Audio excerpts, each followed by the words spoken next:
तो देख रहे हैं आप किस तरीके से पूरा परिवार वहीं लखनऊ में मौजूद एक साथ, जिसमें माता पिता, बहन, बहनोई, भाई, चाचा और जो ससुर हैं शुभांशु शुक्ला के, वो भी वहीं पर मौजूद हैं। और जैसा कि अब आगे की जानकारी यही है कि इन लोगों को यहाँ से ह्यूस्टन लेकर जाया जाएगा और फिर वहाँ पर इनको रखा जाएगा। 1 हफ्ते तक बताया जा रहा है कि इनको क्वारंटाइन में रखा जाएगा और उसके बाद पूरी तरीके से ये फिर से जो आम जीवन है वो बिताते हुए नजर आएंगे।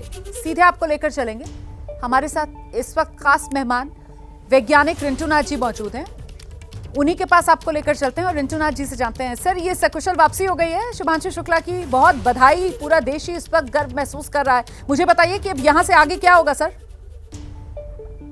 फर्स्ट ये तो जब हम देखें कि शुभांशु शुक्ला और बाकी क्रू मेंबर्स अपना पैर से चल के आए, ये something it was so good, they were so good high at spirit, क्योंकि स्ट्रेचर्स में आने के जगह में चल के आए। ऑल्दो 14 दिन बहुत ज़्यादा नहीं होता है वहाँ पे मसल लॉस के लिए, लेकिन फिर भी चल के आए, ये बहुत ज़्यादा हाई स्पिरिट लगा हमें। बहुत अच्छा है। इसके आगे जो है रिहैब होगा। रिहैब की टाइम यूजुअली 7 to 10 डेज होता है, क्योंकि जीरो ग्रेविटी में जब रहते हैं तब मसल लॉस होता है, बोन डेंसिटी की चेंजेस आते हैं। तो सर, ये सैन डिएगो में लैंड मतलब किया है यहाँ पर पैसिफिक ओशन में, अब इन्हें यहाँ से ह्यूस्टन लेकर जाया जाएगा सर, वहाँ रखा जाएगा मेडिकल फैसिलिटी में? जी, यस 7 to 10 डेज वहाँ पे रहेंगे, टोटल मेडिकल केयर में रहेंगे। उसमें एक्चुअली रेडिएशन का भी चेकिंग होती है, क्योंकि International Space Station expose to radiation है, अर्थ में कम होता है, बहुत ज़्यादा कम हो जाता है, तो वहाँ पे एक्सपोजर्स होते हैं। Although there are certain ways to prevent it, लेकिन रेडिएशंस भी हो सकते हैं। प्लस जैसे कि मैंने बोला, मसल डेंसिटी कम हो गया, मसल मास कम हो गया, बोन डेंसिटी में भी फर्क आएगा, तो ये सारी चेकिंग होगा। 7 to 10 डेज रहेगा। मेरे साथ लगातार इस बड़ी कवरेज में एबीपी न्यूज पर गेस्ट जुड़े हुए हैं सर। अभी कुछ एक्सपर्ट्स ये बता रहे थे कि सब मसल लॉस और वो बोन डेंसिटी में कमी, उसके साथ साथ ओरिएंटेशन को लेकर बड़ी दिक्कत होती है, क्योंकि वहां पर ग्रेविटी करीब ना के बराबर, और ऐसे में वो ब्रेन को ये समझना कि कहाँ लेटना, कैसे बैठना, वो जो पूरा का पूरा ओरिएंटेशन है, उसको लेकर भी यहाँ पर खास फोकस रहेगा सर। ये 7 से 10 दिन जो इनको एक तरीके से वो मेडिकल निगरानी में रखा जाएगा। दिन में इतना ज्यादा नहीं होगा, डेफिनेटली थोड़ा सा फर्क आता है जीरो ग्रेविटी में रहना, बट ये unlike previous case, Sunita William के केस जो कि बहुत दिन ज्यादा थे, तो उसके लिए ओरिएंटेशन की प्रॉब्लम आ सकते हैं। यहाँ पे बहुत ज्यादा ओरिएंटेशन प्रॉब्लम नहीं आएगा, क्योंकि हमने देखे हैं ना, सबने चल के भी आए हैं, ऑल्दो सपोर्ट था, दोनों साइड में सपोर्ट थे, बट इतना ज्यादा प्रॉब्लम्स नहीं है। 14 डेज में इतना ज्यादा चेंजेस नहीं होगा। सो ओरिएंटेशन का प्रॉब्लम जो होगा, ब्रेन में जो सिग्नलिंग की प्रॉब्लम होगा, ये नहीं होगा इतना। हाँ, मसल लॉस जरूर होगा एंड बोन डेंसिटी में भी थोड़ा सा चेंजेस जरूर होगा।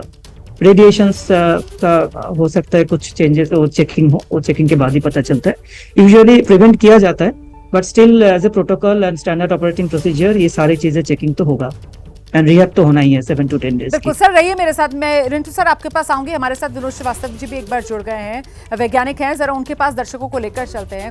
विनोद सर, ये सकुशल वापसी हो गई है सर, और अब यहाँ से ह्यूस्टन लेकर जाया जाएगा इन लोगों को, और वहां पर 7 से 10 दिन तक डॉक्टर्स की निगरानी में अब रहेंगे सर शुभांशु शुक्ला। जरा बताइए इसके बारे में दर्शकों को विस्तार से, विनोद जी। जैसा कि आपने अपने शो में दिखाया, रिकवरी किया तो कैप्सूल में निकाला, इतनी खुशी की लहर दौड़ी।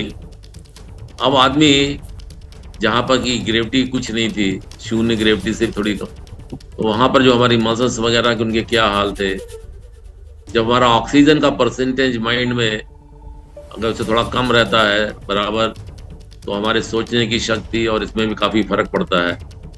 तो जो पृथ्वी में ऑक्सीजन की मात्रा है, और जब अंतरिक्ष में जाते हैं तो वहाँ पे उसको आर्टिफिशियली उसकी मात्रा को उतना ही समायोजित किया जाता है, और जो दूसरी गैसेस हवा में हमारे वातावरण में है उनको वहाँ मिक्स किया जाता है।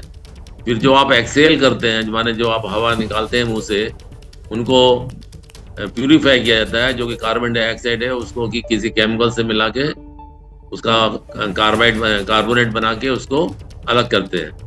तो एक जो इन्वायरमेंट है जो नेचुरल है, जो हमारा पृथ्वी पे है, और एक इन्वायरमेंट जो आर्टिफिशियली पृथ्वी जैसा बनाया गया है, जहाँ पर कि हमने टेम्परेचर, जहाँ हमने ह्यूमिडिटी, हमने ऑक्सीजन का लेवल और बहुत सारी चीज़ों को सिमुलेट किया, मैंने उसका बनाया गया है।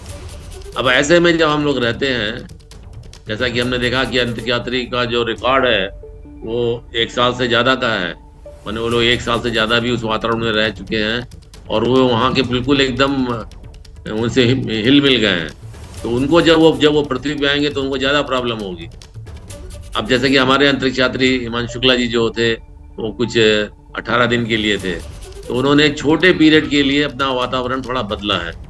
अब जब वो पृथ्वी पे आ गए हैं तो यहाँ क्या जो ऑक्सीजन का कंसंट्रेशन है, और आपने देखा होगा कि हम लोग बोलते हैं कि AIQ, एयर क्वालिटी इंडेक्स, और बहुत सारी चीज़ों से मुकाबला करना पड़ता है जो कि अंतरिक्ष में नहीं था। तो अब उसके लिए उनको रख के उनका परीक्षण करेंगे, जो स्पेस के जो डॉक्टर्स हैं इनका स्पेशलाइजेशन है कि इस तरह के वातावरण में रहने के बाद में हमारे शरीर में क्या क्या विभिन्नताएं आ जाती हैं। तो उनका सब परीक्षण करने के बाद में फिर उनको जब वो देखेंगे कि हाँ ये व्यक्ति बिल्कुल फिट हो गया है, अब ये अपने पृथ्वी के वातावरण में सांस ले सकता है बगैर किसी सहायता के, तो वो उसको डिक्लेयर कर देंगे कि अब ये सामान्य नागरिक है, सामान्य रूप से ये रह सकते हैं।